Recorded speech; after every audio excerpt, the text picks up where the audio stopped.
pembaruan sistem pelaporan ini atau pengelolaan kinerja ini merupakan jawaban dan respon kami atas arahan Bapak Presiden Republik Indonesia yang menegaskan agar birokrasi itu tidak harus birokratis, agar birokrasi di pemerintahan itu lebih simpel, lebih sederhana, tetapi memiliki makna penting sebagai bagian dari pelayanan kepada publik.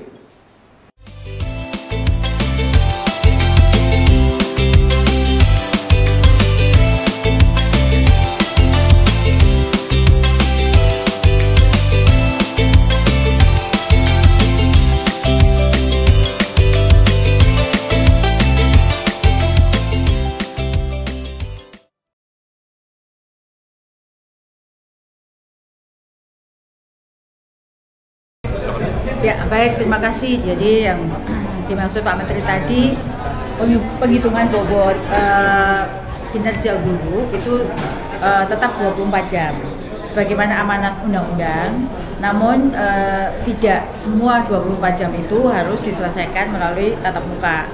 Jadi bisa dengan kegiatan lain yang bagian dari 5M yang tertuang dalam Undang-Undang Guru Dosen. Tepatnya seperti apa saja yang menjadi perhitungan bobot dan berapa bobotnya itu akan dirumuskan dalam Kapmen.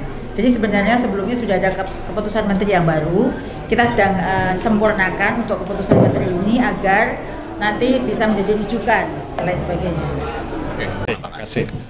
Jadi saya sampaikan terlebih dahulu, BKN itu kan mempunyai tugas dan fungsi melakukan pengelolaan pengembangan manajemen aparatur sipil negara.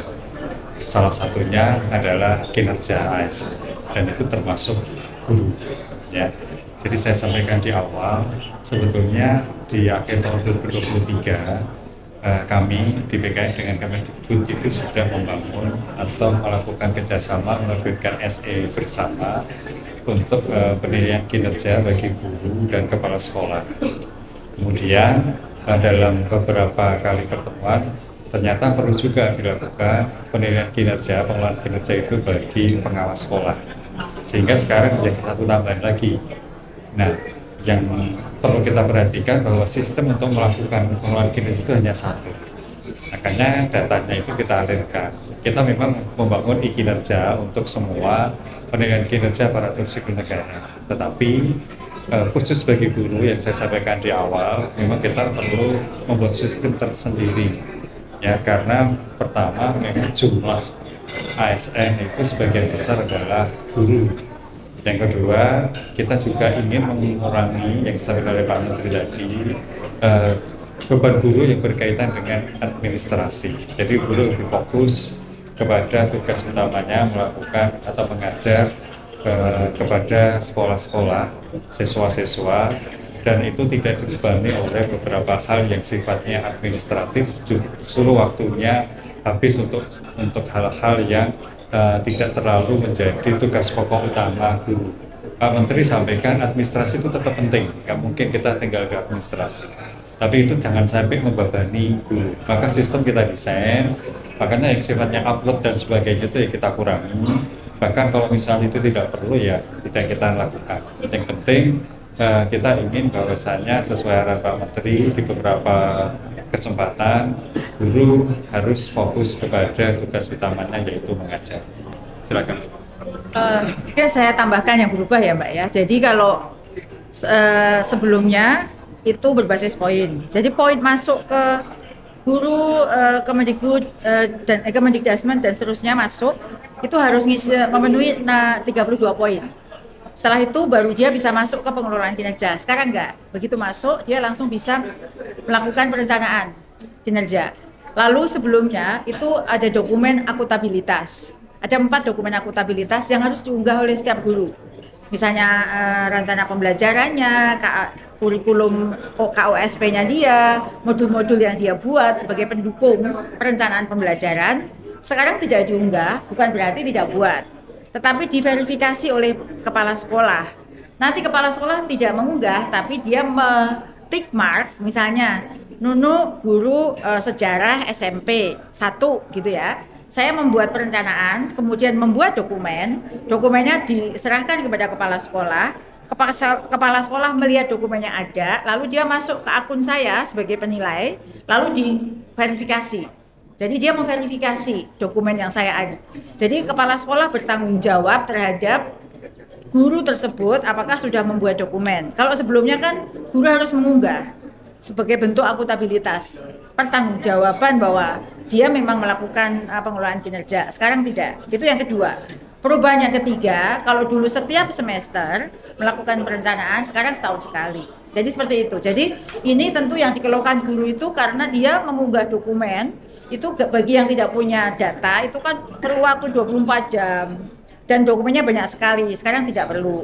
Kalau dulu karena ada poin, guru berlomba-lomba mengejar poin, dan guru kan selalu ingin memberi yang terbaik. Kalau dibilang 32, dia mau nampung sampai 60 poin gitu. Jadi ini yang menyebabkan guru meninggalkan kelas tapi melakukan mengejar poin-poin. Nah, poin-poin itu dulu ada, misalnya webinar berapa, ikut pelatihan, ikut seminar dan seterusnya. Itu kira-kira 3 perubahannya. Rekan-rekan media yang saya hormati, tadi kita sudah menyaksikan rilis pembaruan pengelolaan kinerja guru, kepala sekolah, pengawas sekolah tahun 2025. Jadi ini akan dilakukan mulai perencanaan kinerja guru, KS dan PS di tahun 2025. Dan bersamaan tadi juga sudah ditandatangani surat edaran bersama antara Mendikdasmen dengan Kepala BKN. Harapannya surat edaran yang sudah ditandatangani dipakai sebagai rujukan bagi semua stakeholder pendidikan dalam melakukan bersama-sama penilaian kinerja buat ASN di daerahnya masing-masing, baik guru, kepala sekolah, dan pengawas sekolah. Harapannya juga setelah ada rilis ini, guru melakukan pengelolaan kinerja dengan lebih nyaman, tidak terbebani dengan beban administrasi, lebih fokus pada pembelajaran berpusat pada siswa, sehingga pengelolaan kinerja yang mudah, bermakna untuk semua dapat kita wujudkan. Terima kasih. Rekan-rekan media, jadi dengan adanya SET ini tentu kita patut bersyukur ya, ini menjadi pedoman. Jadi kita ingin mempunyai standar dalam melakukan pengelolaan kinerja guru. Kita tidak ingin sekali lagi guru itu dibebani oleh hal-hal yang sifatnya administratif. Nah, moga-moga SE ini antara BKN dengan Kementerian Pendidikan Menengah Dasar dan Menengah ini terus kita kembangkan. Ya, karena apa? Karena kita ingin menindaklanjuti arahan Bapak Presiden bagaimana bisa menciptakan guru yang profesional, yang bisa menjadi pencerdas bangsa, dan tentunya guru bisa berkontribusi dalam pelaksanaan pembangunan khususnya di bidang pendidikan. Terima kasih. Baik, terima kasih Pak Guru. Terima kasih. Terima kasih semuanya. Wassalamualaikum warahmatullahi wabarakatuh.